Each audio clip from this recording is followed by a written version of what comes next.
Apakah kamu berkumpul bersama Yesus atau tercerai-berai dari Yesus?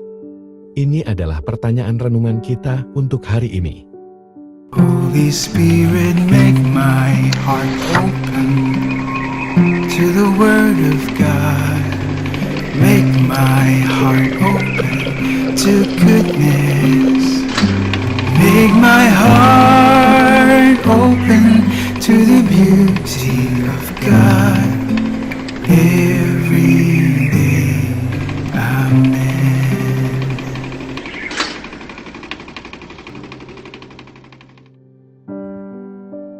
John Ronald Reuel Tolkien, yang umumnya dikenal sebagai J.R.R. Tolkien.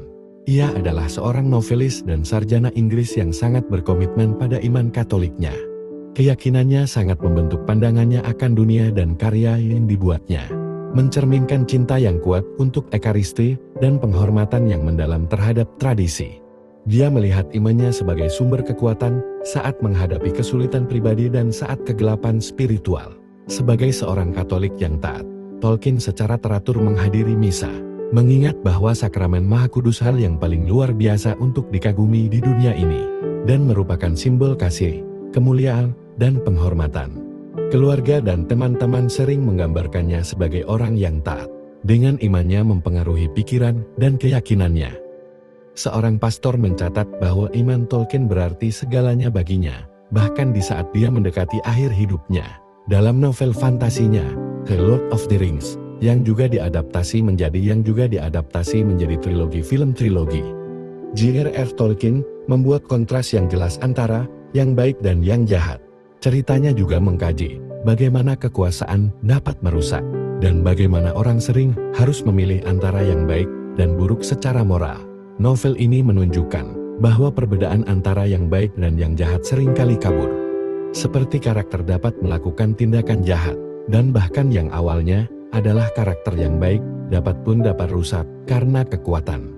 Bacaan Injil hari ini dari Lukas 11 ayat 15-26 menggambarkan sebuah konfrontasi, di mana kekuasaan Yesus atas setan menyebabkan tuduhan bahwa ia bekerja sama dengan setan.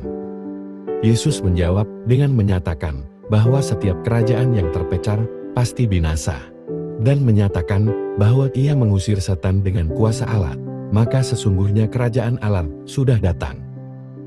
Yesus memperingatkan kita tentang kehadiran yang jahat dan kerusakan yang dapat mereka lakukan dalam hidup kita. Dia juga memperingatkan bahwa iblis itu pintar, menyamar dalam berbagai bentuk, sering tampil sebagai sesuatu yang baik. Kerasukan iblis mungkin tidak selalu jelas, seperti adegan dalam film. Seringkali iblis bermanifestasi sebagai godaan untuk mengejar ketenaran, kekuasaan, dan kekayaan, yang secara bertahap dapat mengkonsumsi kita.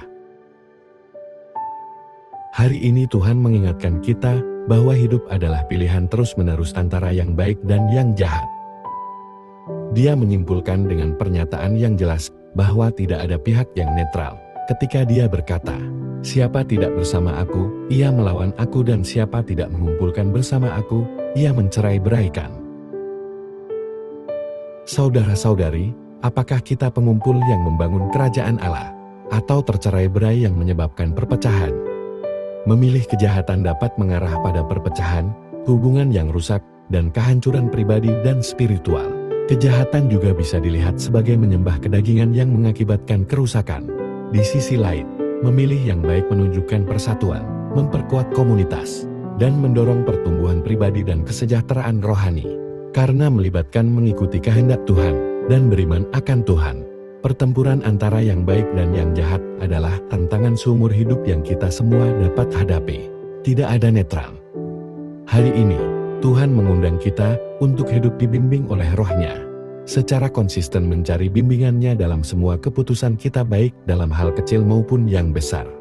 Setiap pilihan membawa konsekuensi, dan setiap kumulatif dari keputusan kita akan menunjukkan siapa kita dalam pandangannya sebagai pengumpul atau yang tercerai-berai. Marilah kita berdoa. Dalam nama Bapa, dan Putra, dan Roh Kudus. Amin. Tuhan, terima kasih telah memberi kami Roh Kudus-Mu untuk menjadi pembimbing dan penghibur kami setiap hari. Sembari kami terus mencari bimbingan dan kebijaksanaan-Mu. Berilah kami roh pencerahan untuk membantu kami mengidentifikasi apa yang tidak baik bagi kami. Bantulah kami mengikuti bimbingan Roh Kudus dalam setiap situasi. Ingatkan kami setiap hari untuk mendengarkan dan mengenali suara yang masih kecil itu. Amin. Dalam nama Bapa dan Putra dan Roh Kudus. Amin. Tuhan memberkati keluarga Anda. Tuhan memberkati Gereja Katolik kita dan Couples for Christ.